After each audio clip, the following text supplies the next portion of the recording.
السلام علیکم ورحمۃ اللہ وبرکاتہ۔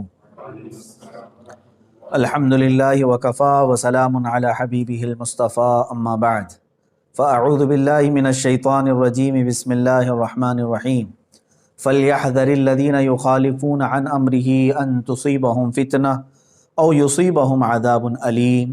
صدق اللہ مولانا العظیم۔ بارگاہ رسالت مآب صلی اللہ تعالیٰ علیہ وسلم میں درود پاک کا ہدیہ پیش کریں۔ اللہم صلی علی سیدنا و مولانا محمد معدن الجود والکرم وآلہ واصحابہ الکرام وابنہ الکریم وبارک وسلم صلاة دائمة سرمدا ابدا۔ عزیزان گرامی وقار، مسلسل کئی سالوں سے ہم اپنے ملک کے حالات دیکھتے آ رہے ہیں، بد سے بدتر ہوتے جا رہے ہیں۔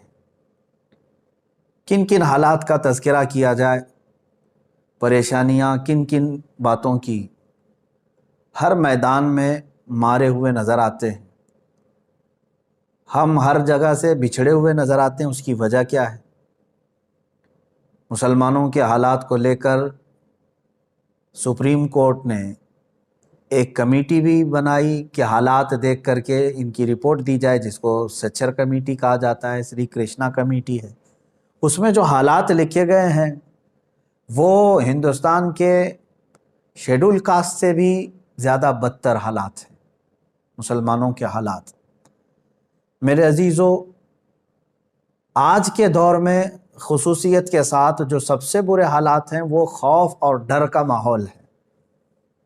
میں مسلمانوں سے ہی کہتا ہوں کہ اتنا خوف اور ڈر جو تمہارے دلوں میں آیا، جو ہزاروں نے لاکھوں لوگوں کو آج بزدل بنا رکھا ہے، یہ ڈر، خوف، ہر وقت ہر گھڑی لوگوں کو ظالموں کا خوف ستا رہا ہے۔ پتہ نہیں ہمارے ساتھ کیا ہو جائے گا، کیا نہیں ہوگا، کیا ہو جائے گا۔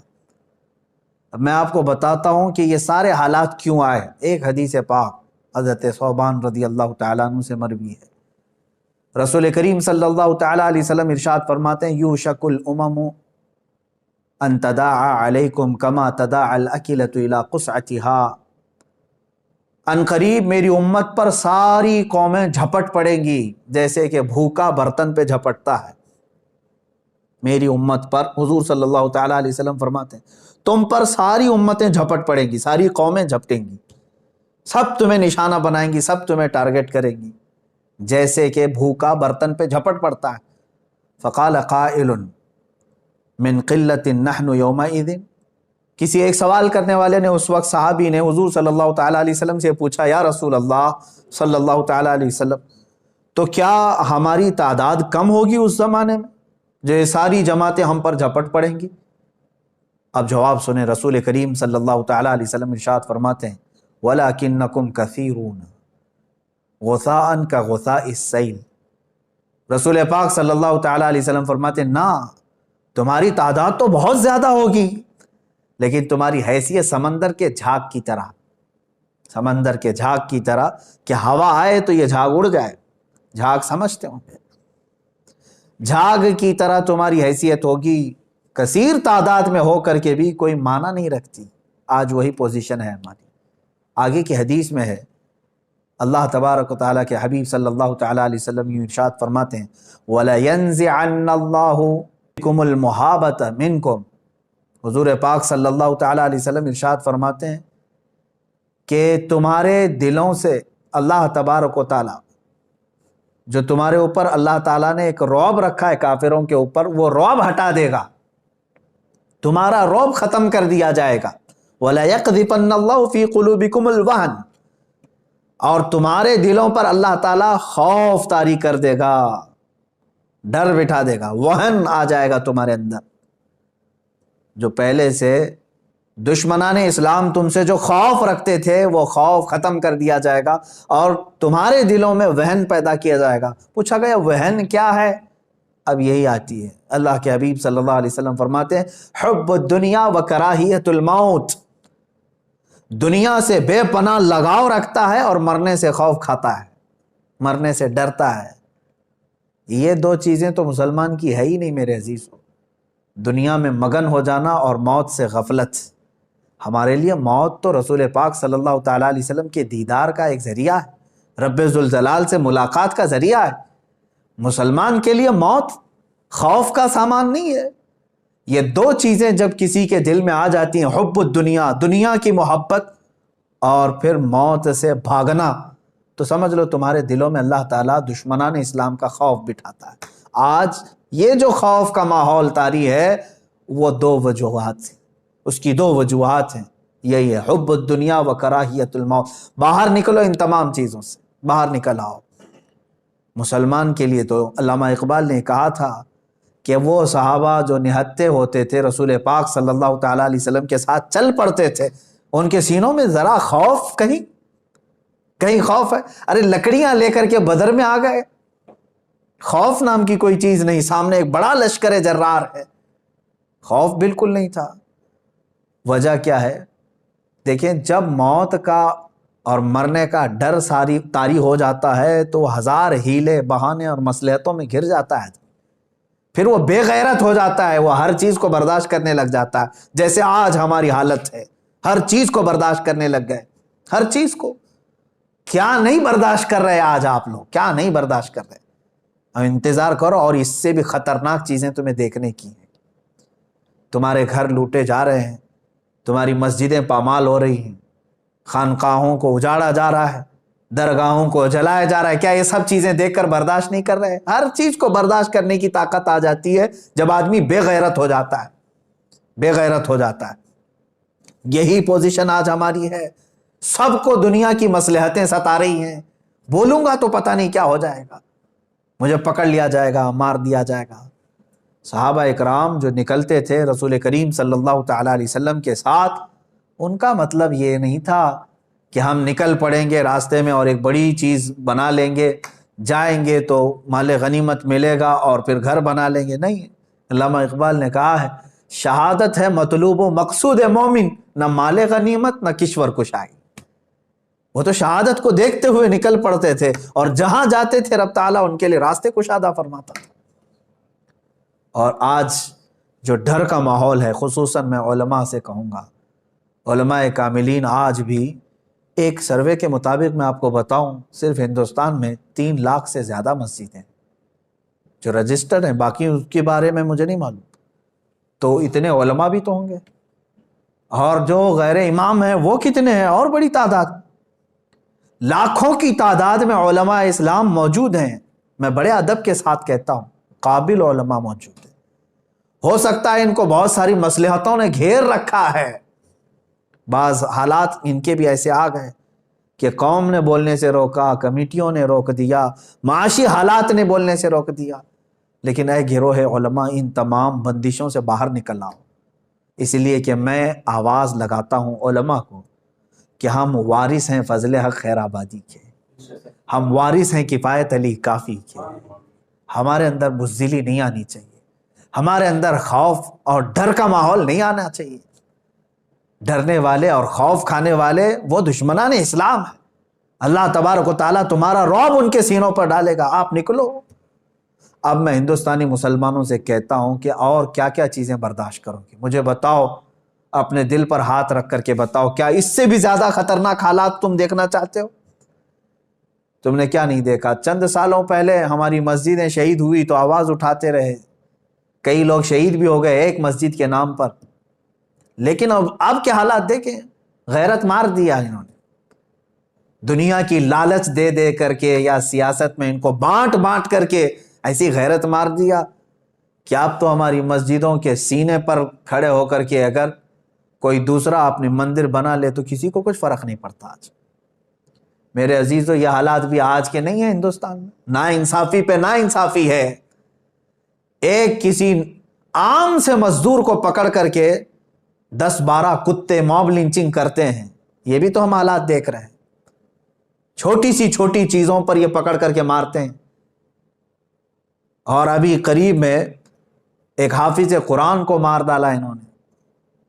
اس طرح کے حالات ہم دیکھتے آ رہے ہیں. یہ ظلم پہ ظلم ہوتا جا رہا ہے. میرے عزیزو ایسے ہی حالات تھے جب کفایت علی کافی رحمۃ اللہ علیہ اٹھے تھے، عنایت احمد کاکوروی رحمۃ اللہ تعالیٰ نے، فضل حق خیر آبادی رحمۃ اللہ علیہ یہ اٹھے تھے. اور تمہیں میں یہ بھی بتا دوں کہ ہندوستان کی آزادی کی آواز اٹھانے والے وہ علماء ذوی الاحترام تھے. ان کی زبانوں میں اللہ تبارک و تعالیٰ نے وہ طاقت عطا کی ہے کہ یہ انقلاب لا سکتے ہیں، انقلاب لا سکتے ہیں. لیکن اس کے لیے شرط دو ہی چیزیں ہیں، دو ہی چیزیں. آج لوگ جو شکایت کر رہے ہیں، بہت سارے لوگ یہ کہتے ہیں کس بیس پر آپ بول رہے ہیں، آپ کے آگے پیچھے کیا ہے، کون کھڑا ہے. ہم سے یہ سوال کرتے، ایمان والے اس طرح کا سوال کریں گے؟ اور اس طرح کی باتیں کہنا کہ آج دیکھیں دشمن پورے اکٹھا ہو رہے ہیں، تنظیمیں بنا رہے ہیں، مارچ پہ مارچ کر رہے ہیں، حکومتیں ان کے پاس ہیں، سیاست کے پورے اثر و رسوخ لے کر بیٹھے ہیں، ڈپارٹمنٹ لے کر کے بیٹھے ہیں، کورٹ لے کر کے بیٹھے. پتہ نہیں تمہیں کون ان تمام باتوں سے بزدل بنایا.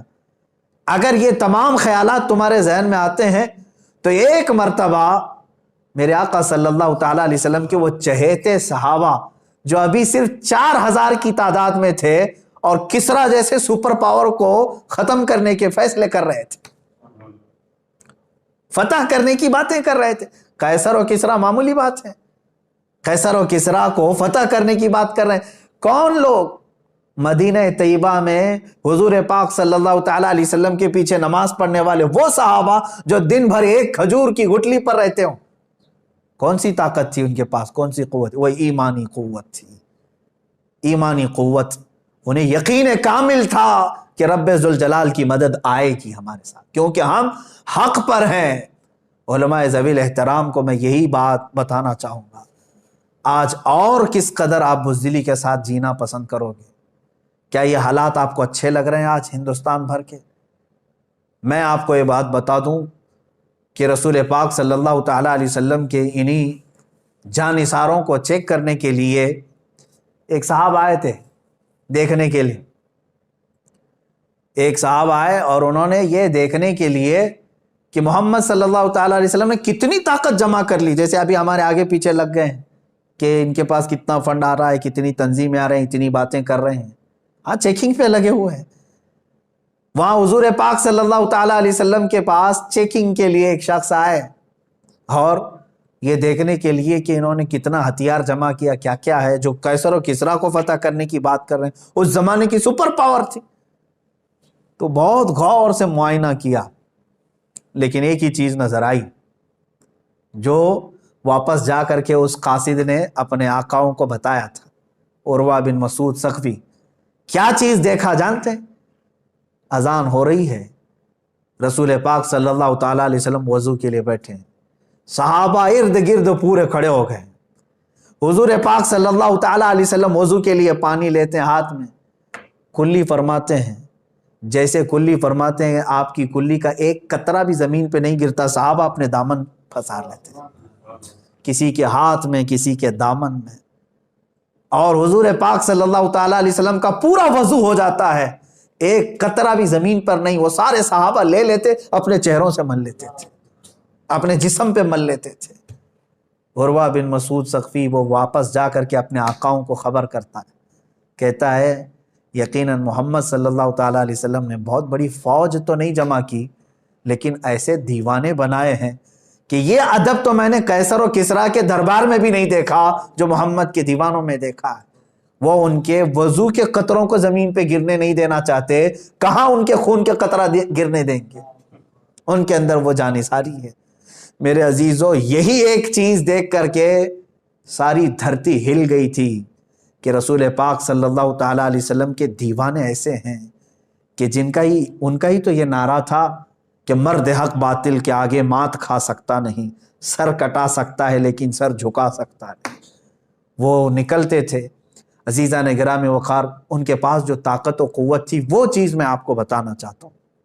نوجوانوں کو بھی آج جو پورے ہندوستان کے مسلمان جو بے قرار ہیں حالات کو دیکھ کر کے، ایک ہی علاج ہے تمہارے پاس، ایک ہی علاج ہے، پلٹ آؤ. بہت سارے حالات کو صحیح کرنے کے لیے لوگ اب جلسے کرا رہے ہیں. ہمارے ہاں نشے کے حالات، نشے میں بہت سارے لوگ ایڈکٹ ہیں، جوئے میں ہیں، شراب میں ہیں، 2 نمبر کے کاموں میں ہیں، فلاں ہیں، بہت سارے معاملات. کن کن معاملات کو صحیح کرتے ہوئے ہم اپنی زندگی گزاریں، سمجھ میں نہیں آتا.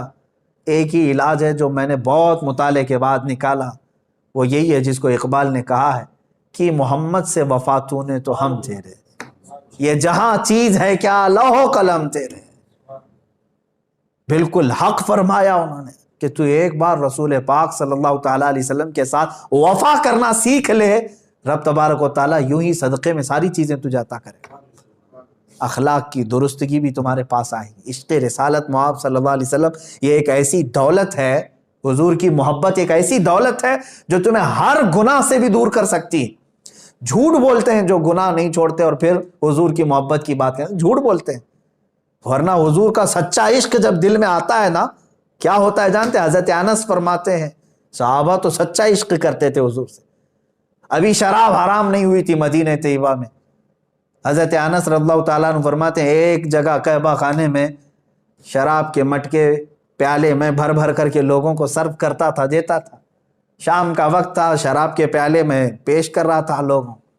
اچانک مدینے میں اعلان ہونے لگا، ایک اعلان کرنے والے منادی نے کہا اللہ کے نبی صلی اللہ تعالیٰ علیہ وسلم پر قرآن کی آیت نازل ہوئی کہ آج سے شراب حرام ہے۔ یہ اعلان ہو رہا تھا گلیوں میں۔ حضرت انس فرماتے ہیں جس کے ہاتھ میں جہاں پیالہ تھا وہیں سے چھوڑ دیا، کسی کے ہونٹوں تک گیا تھا تو وہیں سے چھوڑ دیا۔ یہ نہیں سوچا کہ جا کر کے حضور سے سن لے پہلے بات صحیح ہے کہ نہیں صحیح ہے۔ یہ اس کو کہتے ہیں عشق رسالت محمد صلی اللہ علیہ وسلم جب دل میں آتا ہے تو پھر آدمی حضور کی بات کا خیال کرتا ہے نہ کہ اپنی پرانی لت کا خیال کرتا ہے۔ اپنی پرانی لتیں چھوٹ جاتی ہیں اگر سچی محبت آئے۔ ایک ہی علاج ہے میرے عزیزوں گناہوں کو چھوڑنے کا بھی کہ محمد سے وفا تو۔ نمازوں کی پابندی نہیں ہوتی ہے نا، حضور سے محبت کر کے دیکھو تمہیں بستر کانٹے لگنے لگ جائیں گے، اٹھ جاؤ گے یا رسول اللہ صلی اللہ علیہ وسلم میں آپ کا چاہنے والا اور آپ سے محبت کرنے والا۔ آپ نے فرمایا نماز میں میری آنکھوں کی ٹھنڈک ہے، میں سو کر کے پسار کر کے آپ کو تکلیف تو نہیں دے سکتا، میرے محبوب ہیں آپ، ہر چیز کے تم پابند ہو جاؤ گے۔ ایک چیز تمہارے اندر آ جائے، حضور سے وفا کرنا سیکھو، رسول پاک صلی اللہ تعالیٰ علیہ وسلم کی وفاداری۔ عزیزان گرامی وقار، آج میں جو بات عرض کر رہا تھا وہ علماء ذوی الاحترام کے لیے حالات کی سنگینی کے اعتبار سے۔ آپ کیا سوچتے ہیں کہ ہمارے پاس کچھ نہیں ہے، سیاسی لوگ نہیں ہے، طاقت نہیں ہے، سب کچھ ان کے پاس ہے، ساری چیزیں ان کے پاس رہنے دو، سب ان کے پاس رہنے دو۔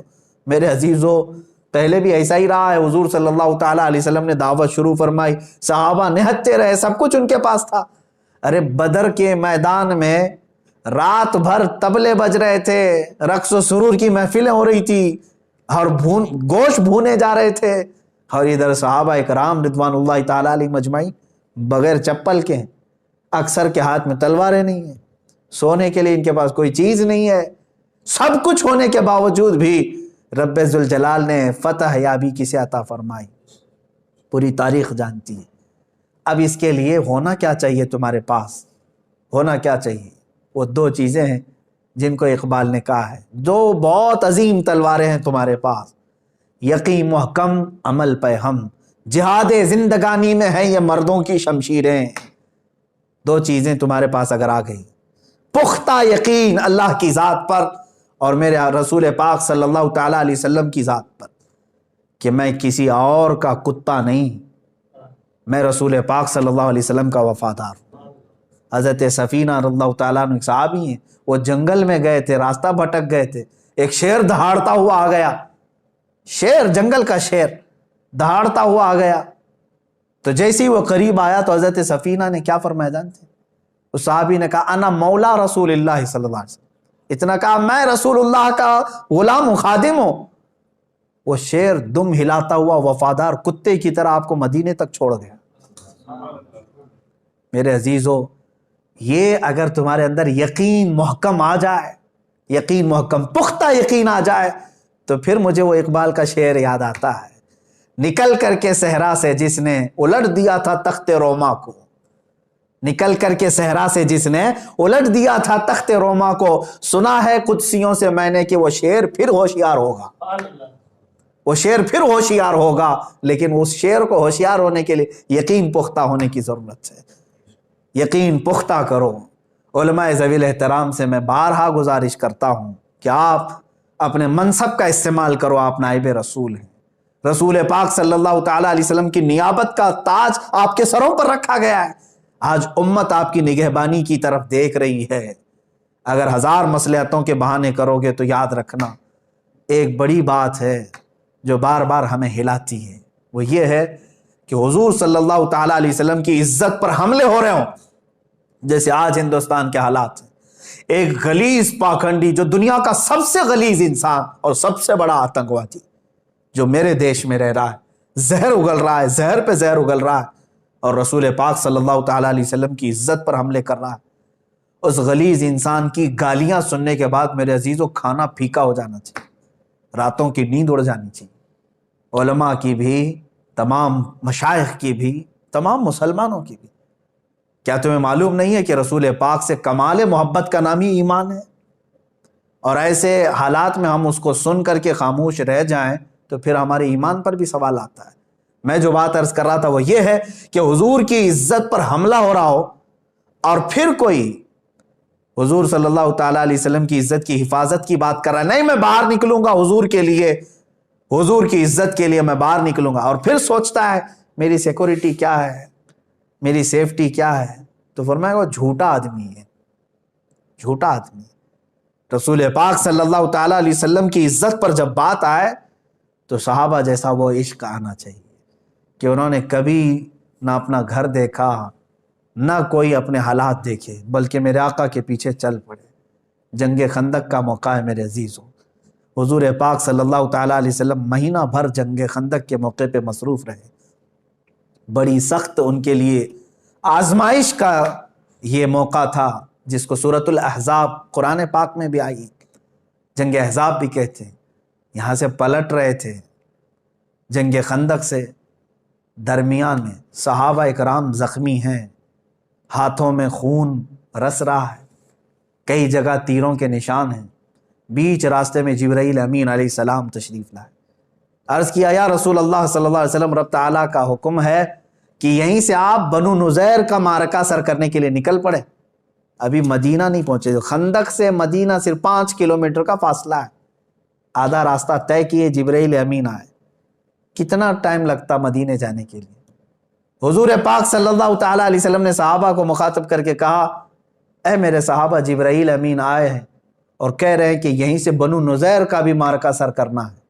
جو غدار ہو گئے رسول پاک صلی اللہ علیہ وسلم کو، جنہوں نے دھوکہ دیا بنو نذیر، ان کا بھی قلعہ کما کرنا تھا۔ صحابہ کو جو تھکے ہوئے ہیں، زخمی ہیں، صحابہ نے، پورے صحابہ میں سے ایک نے بھی یہ نہیں کہا یا رسول اللہ صلی اللہ علیہ وسلم گھر بار میں دیکھ کے آ جاتا ہوں، مرہم پٹی کر کے آتا ہوں، کپڑے بدل کے آ جاتا ہوں، نہا دھو کے آ جاتا ہوں، دوا لے کر کے آ جاتا ہوں، بلکہ انہیں زخمی حالت میں چور چور ہیں زخموں سے، اس وقت بھی وہ کہتے ہیں یا رسول اللہ دیر کس بات کی، چلے ہم آپ کے پیچھے ہیں، چلے ہم آپ کے ساتھ ہیں، لبیک یا رسول اللہ۔ یہ صحابہ کا جذبہ تھا، جس کے بعد اللہ تبارک و تعالیٰ ان کے لیے مدد پہ مدد اتارتا تھا۔ یہاں بیٹھ کر کے تسبیح گھما کر کے لوگ کہتے ہیں اللہ کی مدد کیوں نہیں آ رہی ہے، اللہ کی مدد کیوں نہیں آ رہی ہے۔ اگر تسبیح گھمانے سے ہی مدد آنی تھی تو رسول پاک صلی اللہ علیہ وسلم مدینے سے 160 کلومیٹر نہیں چل کر کے جاتے، حضور خود مدینے میں بیٹھ کر کے دعا کرتے تو سب سر ہو جاتا۔ اللہ رب العزت کا دستور یہ ہے کہ تم اپنے ہاتھ پیر چلاؤ، تم باہر نکلو، میدان میں آؤ، اپنے عمل کو پیش کرو، پھر اللہ تمہاری مدد فرمائے گا۔ اب میں یہاں پر ڈر اور خوف کے ماحول کو ختم کرنے کے لیے چند باتیں عرض کروں گا۔ کس سے خوف کھاتے ہو؟ ظالموں سے، موجودہ حکومتوں سے، کہ یہ پریشر کریں گے۔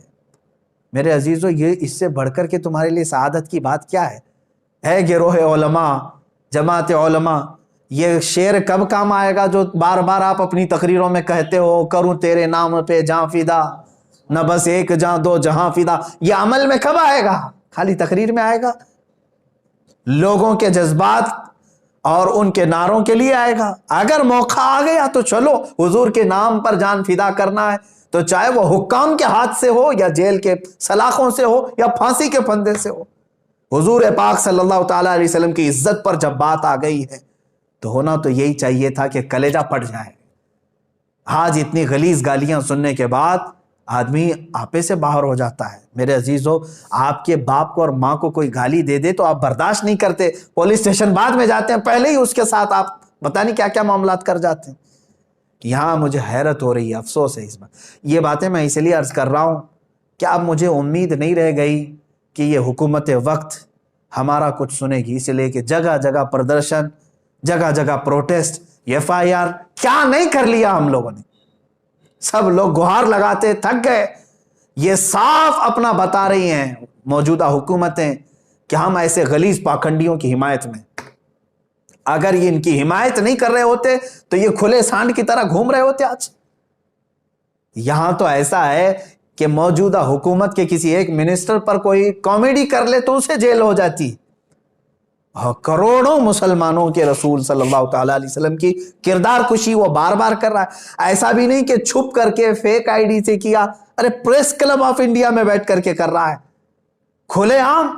اس کو اجازت کیسے ملتی، پرمیشن کیسے ملتی، اور کھلے عام وہ چندہ کرتا ہے. حد ہو گئی. وہ ہندوستان کے سمویدھان کو بدلنے کی بات کرتا ہے، اور دوسری شخصیات کو بھی نہیں چھوڑا اس نے. گاندھی جی کو گالیاں دیتا ہے، امبیڈکر کو گالیاں دیتا ہے، سائی بابا کو گالیاں دیتا ہے، APJ عبد الکلام کو تو کہتا ہے وہ دیش دروہی تھا. یہ سب چیزیں سن کر کے بھی حکومت کا نظریہ اب آپ کو نہیں سمجھ میں آ رہا؟ اب آپ کو نہیں لگ رہا ہے کیا یہاں سے انصاف کی امید رہ گئی آپ کو؟ اس لیے میرے عزیزو، یہاں سے انصاف کی امید نہیں. اب اللہ رب العزت ہی ہمیں عدل عطا فرمائے گا. رب ذوالجلال کی بارگاہ، یہ تمہارا امتحان ہے، تمہارا امتحان ہے. یاد رکھ لینا، اللہ تبارک و تعالیٰ تمہیں آزمائے گا. اب یہ چیز دیکھ کر کے مجھے ایسا لگتا ہے اسپین کے جو حالات تھے وہ یہاں دہرائے جا رہے ہیں. چند دنوں پہلے ہم نے دیکھا تھا، ہمارے مطالعے میں ایک مضمون آیا بھی تھا کہ یہاں کی ایک کٹر واد تنظیم اسپین جا کر کے معائنہ کر کے آئی تھی دیکھنے کے لیے کہ 700 سال مسلمان وہاں تھے اسپین میں کیسے ختم ہو گئے. یہ سب سروے کر کے آئے وہاں جا کر کے. یہاں کی ایک کٹر واد تنظیم جا کر کے سروے کر کے آئی. وہاں کے دانشوروں نے ان کو بہت ساری باتیں بتائی، جس میں سے ایک بات یہ بھی بتائی تھی کہ ہم نے سب سے پہلے مسلمانوں کے دلوں سے عشق رسول ختم کر دیا تھا. رسول پاک کو سیریس لینا ہم نے ان کو ختم کروا دیا تھا. علماء سے ان کو دور کر دیا تھا ہم نے، علماء کی نفرت ڈال دی تھی. اسی پر آج یہاں عمل کیا جا رہا ہے ہمارے ملک میں. دیکھو آج ہماری عوام علماء کے خلاف کیسی کیسی بکواسیں کرتی ہے. آج کے حالات میں بھی علماء کو ہی کوس رہے ہیں لوگ. مولانا لوگ کیا کر رہے ہیں؟ زکوٰۃ وصول کرتے ہیں بیٹھ جاتے ہیں، چندے کرتے ہیں بیٹھ جاتے ہیں. یہ سب تمہاری جو زبانیں لمبی ہو رہی ہیں علماء کے بارے میں، یہ بھی ایک سازش کے شکار ہو تم.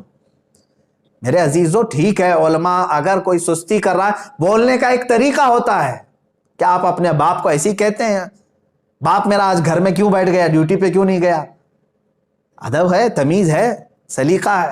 پوچھا جاتا ہے کیا آپ کو کوئی تکلیف تو نہیں ہے، میں آپ کے ساتھ کھڑا ہو جاؤں، آپ بھی آگے آ جائیے. یہاں کے حالات دیکھ کر کے بھی مجھے یہی لگتا ہے کہ علماء سے ان کو دور کیا گیا ہے. بہت سارے تو ہیں علماء کی نفرت میں جی رہے ہیں آج. دوسری چیز، عشق رسول کو ختم کرنے کا جو ایک بہت بڑا مشن چلایا گیا تھا وہ بھی یہاں پر چل رہا ہے. اسی سے اندازہ لگاؤ میرے عزیزو، آج غلیظ گالیاں میرے رسول پاک کو دی گئی ہیں. پورے ہندوستان بھر میں تقریباً 300 کے قریب MLA ہیں. ان میں سے کتنے لوگ اپنے پاور کا استعمال کر کے اس کی زبان روکنے کا مطالبہ کیے؟ کون ہے؟ تم نے کون سے نبی کا کلمہ پڑھا ہے؟ کس رسول کا کلمہ پڑھے ہو؟ میں تمام جو عہدے دار ہیں ان سے پوچھتا ہوں ان کے دلوں میں ایمان رہ گیا کہ نہیں رہ گیا؟ اب پھر میں آپ کو بتاتا ہوں، میں نے ایک جملہ کہا تھا، اگر اس وقت جو میں آواز اٹھا رہا ہوں، ظاہر سی بات ہے مجھے میرا انجام معلوم ہے، پھر بھی اللہ رب العزت کی ذات، رب ذوالجلال کی ذات جو چاہے وہی ہوگا. اگر رب تبارک و تعالیٰ چاہے میری حفاظت کے لیے، پوری دنیا میرا بال بیکا نہیں کرے گی. اور اگر اللہ رب العزت نے میری تقدیر میں لکھا ہے تو پھر وہ ایک دن کیا 1 گھنٹے میں بھی میرے ساتھ کچھ بھی ہو جائے گا، لیکن اس کو میں اپنے ذات فخر کے ساتھ لے جاؤں گا. اس لیے کہ ہمارا مقصد یہ شہادت ہے، مطلوب و مقصود مومن. جب تک جئیں گے حق بول کر کے جئیں گے انشاءاللہ. اپنی امت سے کوئی چیز چھپا کر کے نہیں جئیں گے، اور ظالموں کے خلاف آواز اٹھا کر کے جئیں گے. مجھے ان کی بات یاد آتی ہے، علامہ کفایت علی کافی رحمۃ اللہ علیہ. انگریزوں نے پکڑ کر کے جانتے ہیں رات کے وقت ان کے کپڑے اتار کر کے ان کے جسم پر استری پھیرتے تھے، گرم استری پریس پورے جسم پر لگاتے تھے. جب چمڑی جل جاتی تھی، ظاہر سی بات ہے پریس لگ جائے جسم پر، چمڑی جل جائے، ایک عالم ربانی کی بات کر رہا ہوں، جب جسم جلتا تھا تو انگریز نمک آپ کے جسم پر چھڑکتے تھے، اس جلی ہوئی چمڑی کے اوپر نمک چھڑکتے تھے، لیکن اس عالم باوقار نے، عالم حقانی نے ایک بار بھی ٹس سے مس ہونے کا فیصلہ نہیں کیا، کبھی ارادہ نہیں کیا، مسلسل کئی دنوں تک یہ تکلیف ان کو دی گئی۔ اس کے بعد مراد آباد کے بھرے چوراہے میں لا کر کے مجمع عام کے سامنے ان کو پھانسی پر لٹکایا گیا۔ جب ان کو لا کر کے سارے مجمع میں پھانسی دی جا رہی تھی تو مجمع تھا اس وقت بھی، لوگ کچھ رو رہے تھے کچھ دیکھ رہے تھے۔ کفایت علی کافی رحمۃ اللہ علیہ کے متعلق لکھا گیا ہے کہ جب وہ جا رہے تھے تو ان کی پیشانیوں پر ذرا برابر بھی کوئی فکر کے آثار نہیں لگ رہے تھے، خوشی سے جا رہے تھے، خوشی سے جا رہے تھے۔ پھانسی پر لٹکنے سے پہلے ہی جانتے ہو آپ، انہوں نے میسج دیا تھا اپنی قوم کو کہ آخری مرتبہ ہے لوگوں سن لو۔ اگر ان کی آخری کوئی خواہش تھی تو صرف اتنی تھی کہ ایک بار رسول پاک کی شان میں نعت پڑھ لیں، جس کے لیے ہم نے زندگی گزاری۔ اور کیا کہا بھی کیا انہوں نے، اللہ اکبر، کوئی گل باقی رہے گا نہ چمن رہ جائے گا، پر رسول اللہ کا دین حسن رہ جائے گا، سب فنا ہو جائیں گے حشر تک، سب فنا ہو جائیں گے کافی وہ، لیکن حشر تک نام حضرت کا زبانوں پر چلن رہ جائے گا۔ یہ پورا کا پورا سسٹم لے کر کے بھی اسلام کے خلاف کھڑے ہو جائیں۔ ایک پاکھنڈی زہر اگل رہا ہے ایک جگہ گوفے میں بیٹھ کر کے، کیا سمجھتا ہے کہ اسلام کو ہلا دے گا؟ یاد رکھنا، اسلام یہ گڈی گڈے کا کھیل نہیں ہے، اس کی جڑیں تحت الثری میں ہیں اور اس کی شاخیں اوج ثریا پر ہیں۔ الحمدللہ اسلام تیری نبض نہ ڈوبے گی حشر تک، تیری رگوں میں رواں خون ہے چار یار کا۔ یہ سب سسٹم لے کر کے بھی اسلام کا کچھ نہیں کریں گے، بس اتنا ہے کہ یہ اپنی غلاظت اور اپنی حیثیت بتانے کے لیے بار بار اس طرح کے آ جاتے ہیں۔ میں یہ کہنا چاہتا ہوں اے علماء ذوی الاحترام سے اور اے سنی مسلمانوں، خوف نہ کرو، ڈرو مت، حق بولنا سیکھو، مصلحتوں سے نکل آؤ۔ ایک دن موت آنی ہے نا ہماری، کیا اس میں بھی تمہیں شک ہے؟ ہو سکتا ہے کہیں چھوٹ جائے گی موت، ہو سکتا ہے بچ جاؤ، اس میں شک ہے؟ ہر ایک کو پتا ہے موت آنی ہے، لیکن کیا ہی اچھا ہوتا کہ حضور پاک کے عزت پر مر جائیں، دنیا سے جانا ہے نا، دنیا سے رسول پاک صلی اللہ تعالیٰ علیہ وسلم کے نام پر جائیں، یہ کتنے سعادت کی بات ہوتی۔ اور علامہ فضل حق خیر آبادی، اب بہت سارے لوگ مجھے بھی یہ کہہ رہے تھے جیل میں ڈال دیں گے اور وہ کر دیں گے، گرفتار کر دیں گے۔ میرے عزیزوں، ان تمام چیزوں کو تو بہت پہلے سے سوچتا ہوں، انتظار کرتے ہیں، کوئی مسئلہ نہیں ہے۔ مظفر کو مقید نہ سمجھ اے سیاد، میری اسیری بھی سنت آبائی ہے، ہمارا قید ہونا بھی ہمارے آبا و اجداد کی سنت ہے۔ علامہ فضل حق خیر آبادی، عنایت احمد کاکوروی، دو ایسے بزرگ ہیں میرے عزیزوں، جلیل القدر علماء ہیں، زندگی پوری ان کی کالا پانی میں سزا کے طور پر کٹ گئی، وہیں ان کی قبر ہے جزیرہ انڈمان نکوبار، آج بھی علامہ فضل خیر آبادی رحمۃ اللہ علیہ کی وہیں قبر بھی۔ ایک باوقار عالم ربانی کو بغیر کسی قصور کے پوری زندگی وہاں ختم کرا دی گئی جیل میں، اور وہیں شہادت بھی پائی انہوں نے۔ اور پھر آج کے زمانے میں ہزار مصلحتوں کو ڈھونڈتے ہو تو میرے عزیزوں پھر ان کا نام کس زبان سے لیتے؟ اسی لیے میں کہتا ہوں علماء کو چاہیے فخر سے کہیں کہ ہم کفایت علی کافی کے وارث ہیں اور فضل حق خیر آبادی کے وارث، اور ان کا جو وارث ہوگا انشاءاللہ العزیز وہ تختہ دار کو بھی چومے گا اور جیل کی سلاخوں کو بھی محبوب کائنات صلی اللہ علیہ وسلم کے دیدار کا گھر سمجھے گا۔ ہاں، یہ بھی ہم نے بزرگوں سے سنا ہے کہ جب حکام سختی پر آ جائیں، ظالم تمہارے اوپر سوار ہو جائیں تو خوف نہ رکھنا، ڈرنا مت۔ ہوگا کیا ہے جانتے؟ امام احمد بن حنبل رضی اللہ تعالیٰ، اللہ علماء حق کی ایک ایسی مثال، جب ظالم پورے تخت کے ساتھ تھے، حکومت کے ساتھ تھے، سب ان کے ساتھ تھا۔ امام احمد بن حنبل کے زمانے میں ارے خلیفہ اسلام بڑا طاقتور ہوا کرتا تھا، آپ نے فتویٰ اس کے خلاف دیا تھا، اور جو حق تھا اہل سنت و جماعت کا موقف وہ دیا تھا۔ اس پاداش میں بادشاہ نے قید کیا آپ کو، خلیفہ نے ایک بار نہیں، تین لوگ آئے، خلیفہ کے بعد اس کا بیٹا ہے، اس کے بعد اس کا، 3 بادشاہ بدلے، تینوں نے قید کیا، اور امام احمد بن حنبل کو جبہ اٹھا کر کے کوڑے مارنے کا حکم دیا تھا۔ کوڑے لگوائے جاتے تھے، کوڑے ایسے کہ ایک کوڑا آج کے زمانے میں لگ جائے تو چمڑی تمہاری کوڑے سے لگ کر کے آ جائے گی۔ امام احمد بن حنبل 4 اماموں میں سے ایک امام ہے۔ ایک مرتبہ کا واقعہ ملتا ہے کہ جلاد جب کوڑے لگا رہا تھا، بدن کھلا تھا، تہبند بدی ہوئی تھی، لنگی صرف، تہبند نیچے کھسکنے لگ گئی، کھلنے لگ گئی۔ کوڑوں پر تو آپ روتے نہیں تھے، چلاتے نہیں تھے، تہبند جب نیچے اترنے لگی، سطر کھلنے لگا تو آپ کو غم ہو گیا، کیا میں بے سطر ہو جاؤں گا؟ حق بات کے لیے میں نے آواز اٹھائی تو کیا رب تبارک و تعالیٰ مجھے بے سطر کر دے گا، بے آبرو ہو جاؤں گا؟ اتنا آپ کے ذہن میں خیال آیا اور رونے لگے۔ اچانک جلاد نے دیکھا غیب سے 2 ہاتھ آئے اور ان کی تہبند کو پکڑ لیا، 2 ہاتھ برآمد ہوئے اور ان کی تہبند کو پکڑ لیا۔ پھر امام احمد بن حنبل خوشی سے کھڑے ہو گئے، جلاد کو کہا تو اپنا آپ کام جاری رکھ۔ میرے عزیزو، کس کے ہاتھ تھے؟ کون آیا تھا؟ جب ظالم اپنے پوری طاقت دکھانے کے لیے سر پر آ جائیں، کوڑے بھی ماریں، تو یاد رکھنا میرا بھی یہ وجدان کہتا ہے وہ کسی اور کے ہاتھ نہیں، وہ صرف رسول اللہ کے ہوں گے، میرے آقا صلی اللہ تعالی علیہ وسلم کی مدد نازل ہوگی۔ تو اگر اللہ رب العزت نے آپ کے پاس زبان دیا ہے اور آج کے زمانے میں سوچنے اور سمجھنے کی قوت دیا ہے، تو آج امت بڑی قسم پرسی کے عالم میں ہے۔ آج ہمارا مستقبل داؤ پر لگا ہوا ہے۔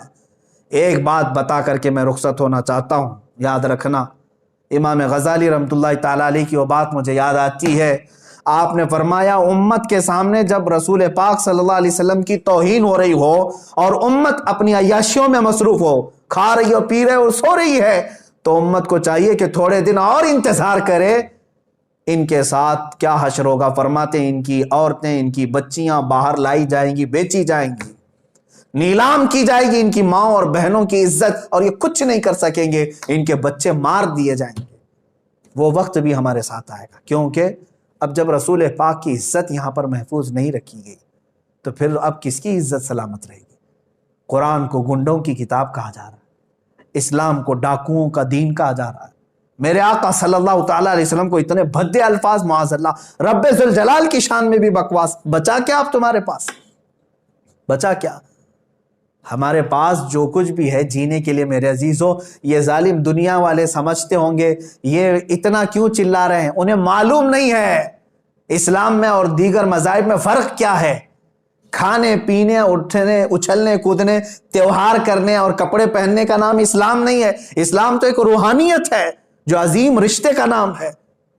اگر رسول پاک صلی اللہ تعالیٰ علیہ وسلم سے اس کا رشتہ نہیں ہے تو اسلام ہی نہیں ہے اس کے پاس۔ بمصطفیٰ رسام خیش کے دی ہما اوست، اقبال نے کہا ہے، اپنے آپ کو رسول اللہ تک پہنچا دے، یہی دین ہے۔ اگر بہو رسیدی تمام ابو لہبیس، اگر تو رسول پاک تک نہیں پہنچا تو تیرے میں اور ابو لہب میں کوئی فرق تو نہیں ہے۔ وہ تو حضور کے بہت قریب تھا، چاچا تھا، لیکن پہنچا نہیں رسول اللہ تک۔ میرے عزیزو، یہ ایک بات یاد رکھ لیں کہ رسول پاک صلی اللہ تعالیٰ علیہ وسلم کی توہین ہو رہی ہو اور امت خاموش رہے تو تمہارے ساتھ اب جو مستقبل میں ہونے والا ہے وہ بہت خطرناک ہے، بہت خطرناک ہے۔ آج اگر بیدار نہیں ہوئے تو پھر تم بہت دنوں تک پچھتاؤ گے۔ معاذ اللہ رب العالمین، ایک شخص نے یہ تحریر لکھ کر کے کہا تھا، سعودی عرب میں جدہ کے کچھ گھروں میں مسلمان بچے باہر پڑھنے کے لیے گئے اور واپس آ کر کے اپنے ماں باپ سے پوچھتے ہیں ہو از دا محمد، معاذ اللہ رب العالمین۔ انہوں نے بچپن سے وہاں پڑھایا۔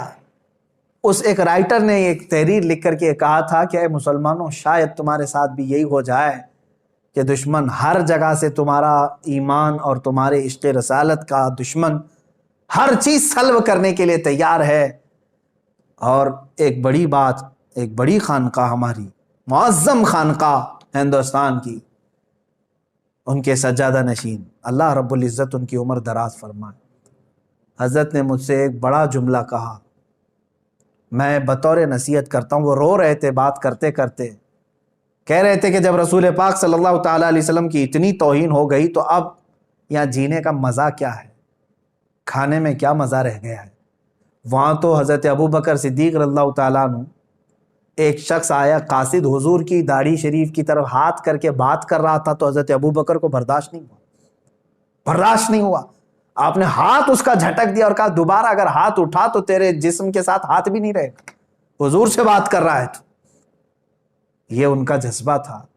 اور صلاح الدین ایوبی کی بات میں نے کہا، برنس نے صرف اتنا کہا تھا ایک مسلمان قافلے کو لوٹ کر کے بلاؤ اپنے محمد کو مدد کے لیے. حضرت صلاح الدین ایوبی کو جب یہ بات پتا چلی کہ ایک عیسائی جرنل نے میرے آقا کے بارے میں ایسا جملہ کہا ہے، تو جانتے ہیں 2.5 سال تک صلاح الدین ایوبی بستر پر نہیں سوئے.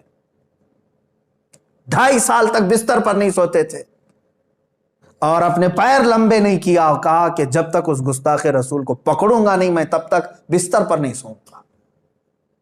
آج ہمارے حالات کیا ہیں؟ سارے عیش مزے سب تو ویسے ہی چل رہے ہیں. علماء اور خانقاہیں، آپ کیا سمجھتے ہیں خانقاہیں کس کے نام پر چل رہی؟ رسول پاک صلی اللہ علیہ وسلم کے نام پر. اگر آج حرکت نہیں آئی ہمارے اندر تو پھر سب کچھ چھین لیا جائے گا. کوئی چیز باقی نہیں رہے گی تمہارے ہاتھ میں، کوئی چیز نہیں. مٹتے ہوئے بھی ہم نے دیکھا ہے بہت سارے لوگوں کو، تاریخیں ختم ہو جاتی ہیں، قومیں پوری کی پوری ختم کر دی جاتی ہیں اگر میرے آقا صلی اللہ تعالیٰ علیہ وسلم سے وفاداری نہیں کی.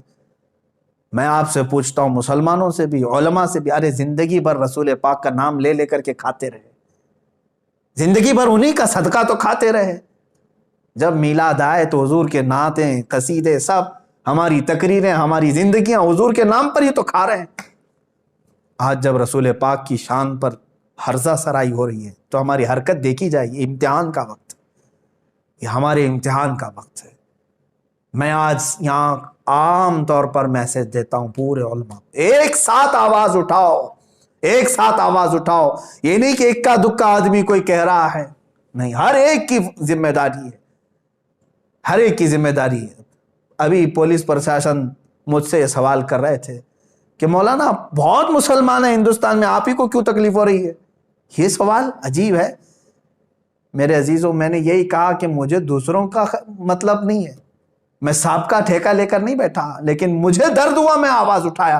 میں یہاں سے یہ کہنا چاہتا ہوں کہ سارے مسلمانوں کو درد ہو، آواز اٹھائیں کہ یہ بند کیا جانا چاہیے، یہ ناٹک بند کیا جائے اور ایسے لوگوں کو کھلے عام نہیں چھوڑا جانا چاہیے، پاگل کتوں کو اندر بند کر دینا چاہیے. یہ آواز کیوں نہیں اٹھاتی حکومت وقت سے؟ مطالبہ کیوں نہیں کیا جاتا؟ سخت سے سخت ایکشن لینے کا مطالبہ کیوں نہیں کرتے؟ میرے عزیز، میں مانتا ہوں علماء اپنے تئیں سب کر رہے ہیں، میں کسی کا انکاری نہیں ہوں. الحمدللہ ہماری خانقاہیں اپنے لیٹر پیڈ سے احتجاج کر رہی ہیں، یا میدان میں آ کر کے احتجاج کر رہی ہیں، یا اپنی تقریروں سے احتجاج کر رہے ہیں، لیکن اس آواز کو مؤثر بنائیں. وہ مؤثر بنانے کے لیے اپنے دلوں سے خوف نکال دیں. اس لیے کہ میرے آقا صلی اللہ تعالیٰ علیہ وسلم نے فرمایا، افضل الجہاد کلمۃ الحق عند السلطان الجائر. سب سے افضل جہاد ظالم بادشاہ کے سامنے حق بات کرنا. آج تمہارے پاس یہی موقع ہے، حق بات بولو اور سر چڑھ کر کے بولو. اس لیے کہ ہم اپنے گھر کی بات نہیں کر رہے. عزیزان گرامی وقار، بات بہت طویل ہو گئی. آج کے حالات کے اعتبار سے میں پورے لوگوں کو یہ کہنا چاہوں گا، مستقبل تمہارا بہت خطرے میں ہے. نہ سنبھلو گے تو مٹ جاؤ گے. اے ہندی مسلمانوں، تمہاری داستان تک نہ رہے گی داستانوں میں، تمہاری داستان تک نہ رہے گی داستانوں میں. تم اگر صرف خرافات میں رہ گئے آج، واہیات میں رہ گئے اگر آج، تو پھر یاد رکھو تمہارا سخت ترین سوال ہوگا، تم سے سخت ترین پوچھ تاچھ ہوگی اللہ کی بارگاہ میں. رسول کریم صلی اللہ تعالیٰ علیہ وسلم کی عزت کی خاطر تم کیا کرتے تھے؟ یہ سوال تو ہوگا میرے عزیز. علماء سے بھی ہوگا، مشائخ سے بھی ہوگا، جوانوں سے بھی ہوگا، سب سے ہوگا. ہاں، جو بات میں کہہ رہا تھا وہ بیچ میں بھول گیا. بڑی خانقاہ کے بڑے بزرگ ہیں، اللہ انہیں سلامت رکھے، انہوں نے ایک بات یہ کہا کہ مولانا اب تو مجھے ایسا لگ رہا ہے کہ بزدلی ایسی چھا گئی ہے کہ اب تو شادیاں ہماری ہوں یا ہم اپنے بچے پیدا کریں کس کام کے. میں نے کہا حضرت ایسی مایوسی کی بات کیوں کر رہے ہیں؟ کہا اس لیے کہ شرم آتی ہے اور حیا آتی ہے کہ آج حضور پاک صلی اللہ تعالیٰ علیہ وسلم کو برسر عام گالیاں دی جا رہی ہیں. اب تک ایسا نہیں ہوتا تھا. چھپ کر کے فیک آئی ڈی میں کوئی بول دیا، ادھر سے ادھر کہیں کتابوں میں، یا کوئی چھوٹا موٹا ادھر ادھر، لیکن اب پوری حکومت کی پشت پناہی کے ساتھ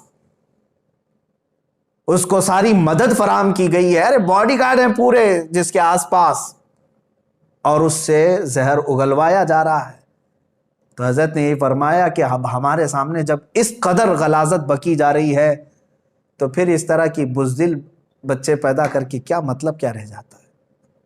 لیکن میرے عزیزو، یہ بہت بڑی بات ہے. اگر اسی طرح سے تم بزدل رہو گے تو ایک بات یاد رکھ لینا، منتشر ہوگے تو کستوں میں صفایا ہوگا، متحد رہو گے تو کہلاؤ گے مومن و غازی. انشاءاللہ العزیز رب تبارک و تعالیٰ کی مدد آئے گی، ضرور آئے گی. 100% سے بھی زیادہ ہمیں یقین ہے کہ مولا ہماری مدد فرمائے گا. لیکن شرط یہ ہے ان کنتم مؤمنین، تم رسول پاک سے وفا کرنا سیکھ جاؤ. تم ساری چیزیں، غلط چیزیں چھوڑو اور کہو ابھی امی فدا کا یا رسول اللہ، اے اللہ کے رسول میں اپنا سب کچھ آپ پر نثار کرتا ہوں، قربان کرتا ہوں. دیکھو پھر اللہ کی مدد کیسے آئے گی. رب تبارک و تعالیٰ کہنے سننے سے زیادہ ہمیں عمل کی توفیق عطا فرمائے. رسول کریم صلی اللہ تعالیٰ علیہ وسلم کی بارگاہ میں ہم سب کو مولا تعالیٰ سرخرو رکھنے کی توفیق عطا فرمائے. وآخر دعوانا ان الحمد للہ رب العالمین.